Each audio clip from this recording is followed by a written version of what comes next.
नमस्कार, आप देख रहे हैं यूपी दर्पण न्यूज 24। यूपी दर्पण न्यूज 24 में आप सभी दर्शकों का स्वागत है। आज के मुख्य समाचार।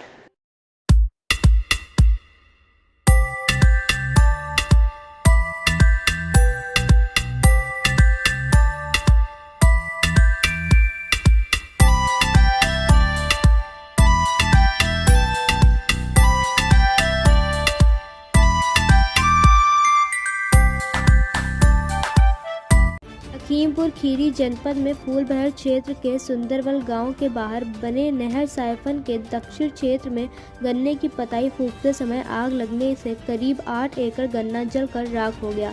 सूचना पर पहुंची डायल 112 और सुंदरवल चौकी पुलिस ने मौका मुआयना कर लिया है।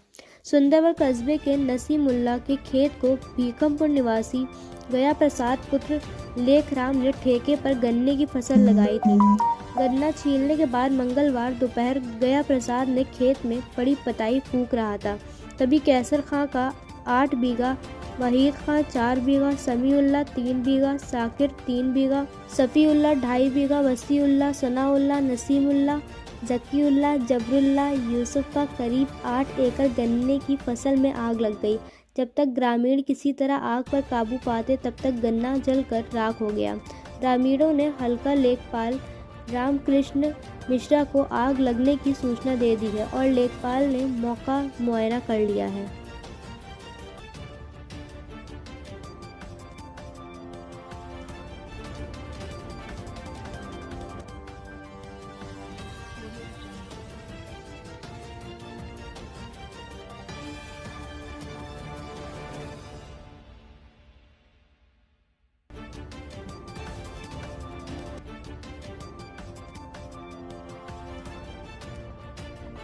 देश के स्तर पर विकास करने में माहिर हमारे रईस भाई आए हुए हैं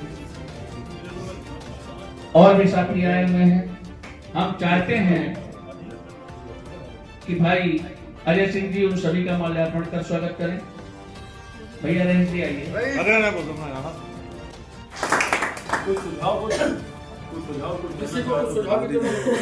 आप दे सकते हैं, बोलिए। हम सब ट्रेनिंग जो जिला इकाई लखीमपुर इसमें नए जिलाध्यक्ष बनाएंगे हैं, क्या कुछ मंशा है उनसे, आपकी उम्मीदें क्या हैं? देखिए, आम आदमी पार्टी के जिलाध्यक्ष बनाए गए हैं, उनसे हम लोग यही चाहते हैं, पूरी आम आदमी पार्टी चाहती है कि संगठन को निर्माण करें, लखीमपुर में एक मजबूत टीम खड़ी करें, जो आने वाले समय में हम लोग 27 की तैयारी कर रहे हैं विधानसभा की। जी, क्या कुछ कमियां रही पुराने जो जिला कार्यकारिणी सदस्य के अध्यक्ष थे, जिसे आज नया चयन करना पड़ा? देखिए, समय पर बदलाव जरूरी है और इसलिए ये आदेश ऊपर से मिला हुआ है और पूरे उत्तर प्रदेश में बदलाव किया गया है। जी, आज आपको लखीमपुर जिले के महत्वपूर्ण पदाधिकारी बनाया गया, आप पार्टी से क्या कहना चाहेंगे? सबसे पहले मुखिया जो हमको बनाया गया है खीरी जनपद का, मेरा ये कर्तव्य बन जाता है कि जो भी पार्टी की नीतियां हैं उसका प्रचार और प्रसार करना, कहीं पे कोई खामी है तो उसको सही मंच पर उठाना और एक आम आदमी की बात जिला मुख्यालय पर सभी संबंधितों के साथ शेयर करना और उसको निस्तारित कराना, ये मेरा सबसे पहला लक्ष्य है। और जो हमारा महत्वपूर्ण कार्यक्रम चल रहा है वो है सदस्यता अभियान। उस अभियान को गति देते हुए नए सदस्यों को ज़्यादा से ज़्यादा पार्टी के साथ जोड़ना। जमीन स्तर पे क्या कुछ रणनीति आपके मन में विचार कर रही है?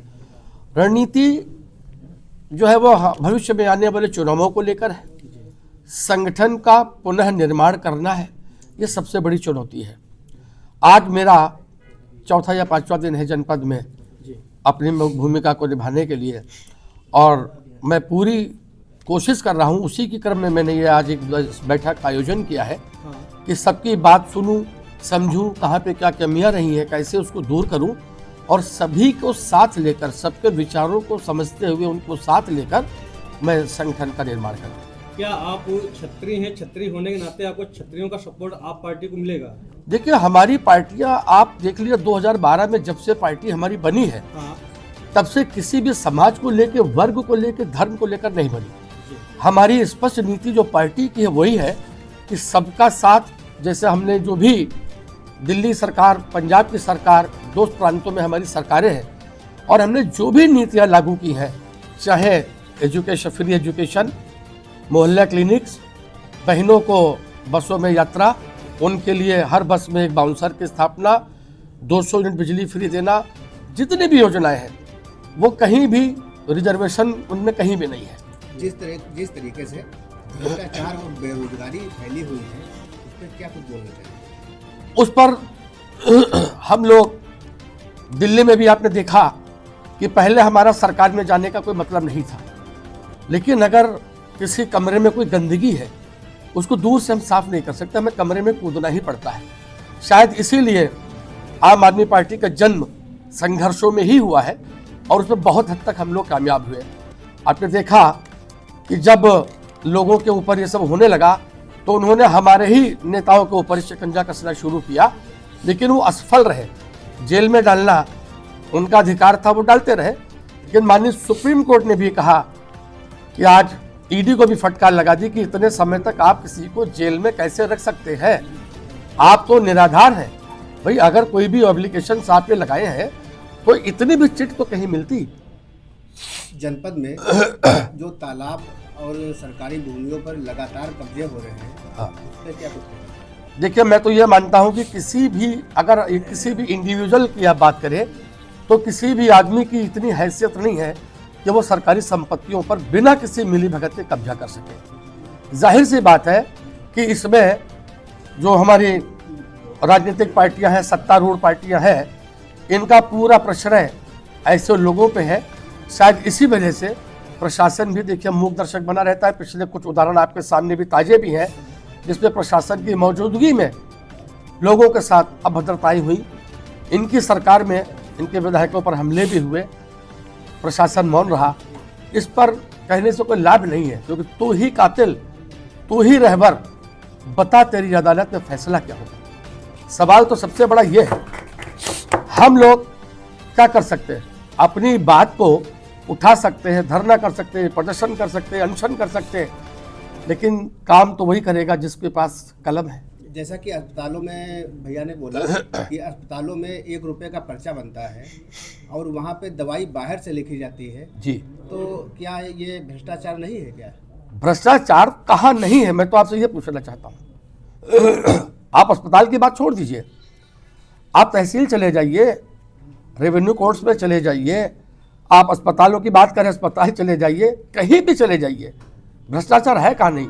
निजी अस्पताल और निजी स्कूल के बारे में कोई भी पार्टी खुलकर सामने नहीं आती है। उसका कारण है उसका कि सरकार की नीतियां ऐसी है कि हम लोग तो राजनीतिक व्यक्ति हैं। मैं तो आपको भी बोलता हूं कि आप भी किसी निजी अस्पताल में जाकर चेकिंग नहीं कर सकते, उनकी बातों को आप नहीं कुछ कर सकते, क्योंकि आपके पास पावर ही नहीं है। आप सरेआम देख रहे हैं कि ये अस्पताल निजी चल रहे हैं और बिना लाइसेंस के चल रहे हैं, लेकिन आप भी उस डॉक्टर से मिलने की स्थिति में नहीं है, क्योंकि उनका नियम ही ऐसा है। सदस्यता अभियान को लेकर आपकी क्या रणनीति है? किस तरह से आप सदस्य बनाएंगे अपनी सदस्यता अभियान बनाने के लिए हमारे जितने भी वॉलेंटियर्स हैं, सबसे प्रमुख संगठन हमारा CYSS है जो छात्रों का है, और मैं मान के चलता हूं कि जिस ओर जवानी चलती है उस ओर जमाना चलता है। तो हमारे ये जो कर्णधार हैं, इनके कंधों पर सबको एक एक रसीद बुक देंगे, और ये तय है कि अगर एक सदस्य भी हमारा 5 सदस्य रोज नए बनाएगा तो मैं जरूर अपने लक्ष्य को हासिल करूंगा।